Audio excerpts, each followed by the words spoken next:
Bonjour à tous et bienvenue pour cette nouvelle émission au potager. Quoi faire au potager?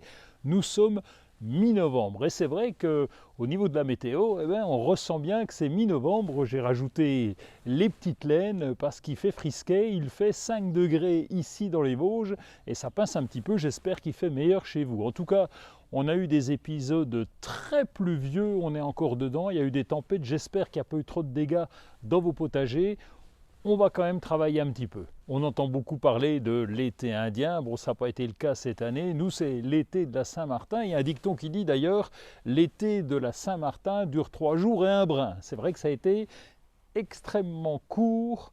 Bon, on va faire avec, et c'est l'hiver, bientôt l'hiver, donc ça paraît un peu logique aussi. Au sommaire de cette nouvelle émission, on va faire un gros plan sur l'hivernage, en particulier des pots.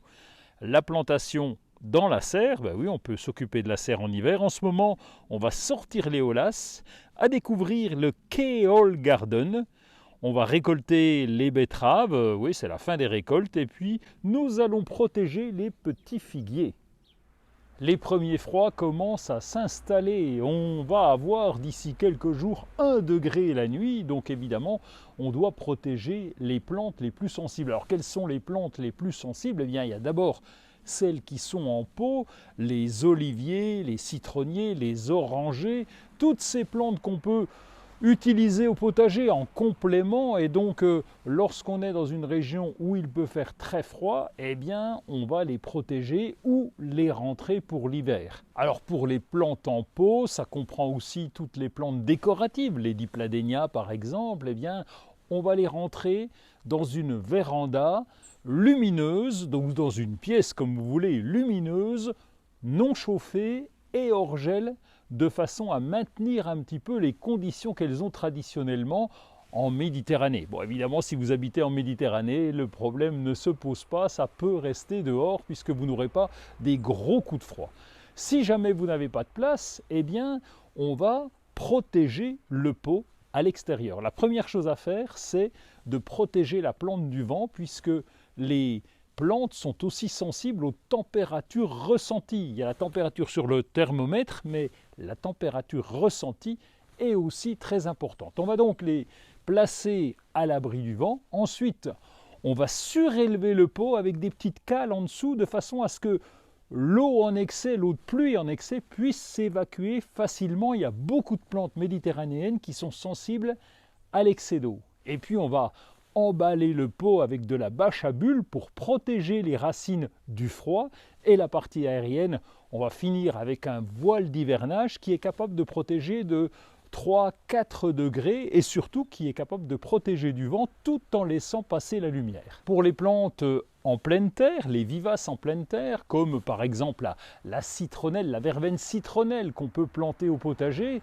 eh bien une fois qu'elle est en terre, on ne va pas l'arracher, on pourrait, mais on va essayer de la protéger puisqu'elle est sensible à des températures à -5, -10 degrés. On va donc protéger là aussi les racines avec des feuilles mortes qu'on va mettre au pied, et puis éventuellement on peut aussi emballer la partie aérienne, mais bon, ça c'est moins grave. L'important c'est surtout de protéger les racines avec une bonne couche de feuilles mortes au pied, et vous faites ça pour toutes les plantes que vous considérez être sensibles.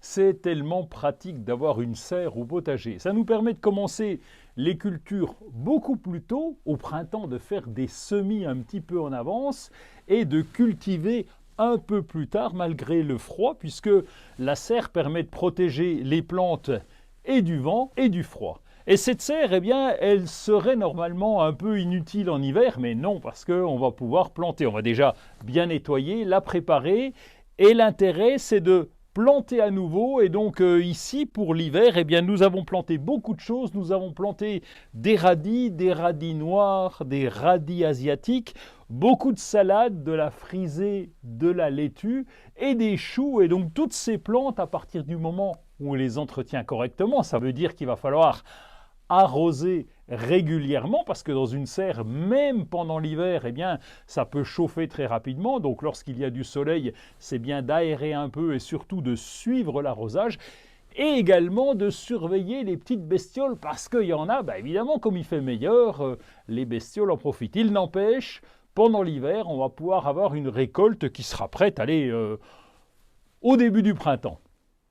Chaque année au printemps, dans nos carrés potagers ou au jardin, on ajoute les holasses. Et chaque année, à l'automne, eh bien, on les retire. Les holasses, ce sont des réservoirs d'eau qui permettent de les remplir et les racines des plantes aux alentours vont se rapprocher de cette source d'humidité. C'est donc très pratique lorsqu'il y a un bon coup de sécheresse.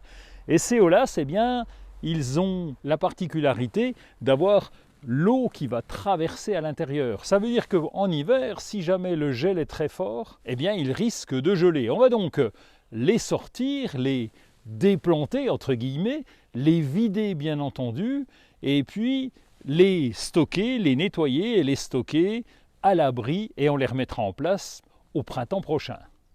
Si vous habitez dans une région où le froid n'est pas rigoureux, eh bien, il suffira simplement de les vider et vous pourrez les laisser en place.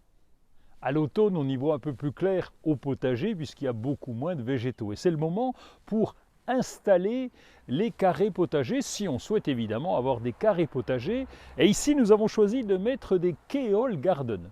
Keyhole veut dire trou de serrure en anglais, et le keyhole garden est un procédé assez simple avec un carré potager et une cheminée en son centre ou sur le côté, une cheminée ajourée qui va permettre de mettre d'abord le compost, donc les déchets du jardin, les herbes qu'on a enlevées dans ces carrés potagers justement, les épluchures de la cuisine, on va les installer, on va ajouter de l'humidité, les arroser régulièrement, surtout s'il fait chaud, et ce jus de compost qui va se former à l'intérieur va se diffuser dans le carré potager. Ainsi, on a un retour simple, les légumes qu'on utilise, en tout cas les déchets verts, sont réutilisés pour nourrir les légumes de ce carré potager.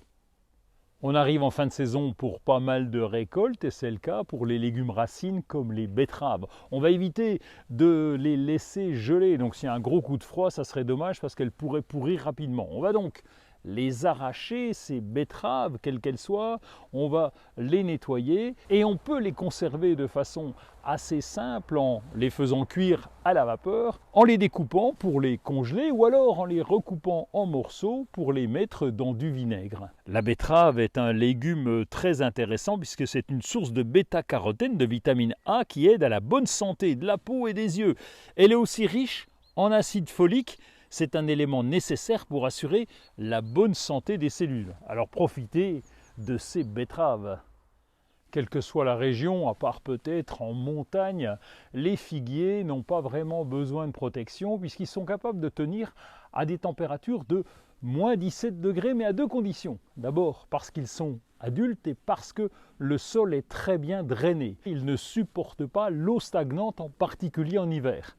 Alors, lorsqu'ils sont jeunes, eh bien, on peut les protéger de façon à ce qu'ils passent l'hiver correctement, surtout quand on est dans des régions où les températures descendent nettement en dessous de zéro. On va donc utiliser des feuilles mortes pour mettre au pied des racines, ça c'est important pour protéger le pied, parce que même s'il fait très froid, la partie aérienne peut geler et nous aurons quand même les racines protégées.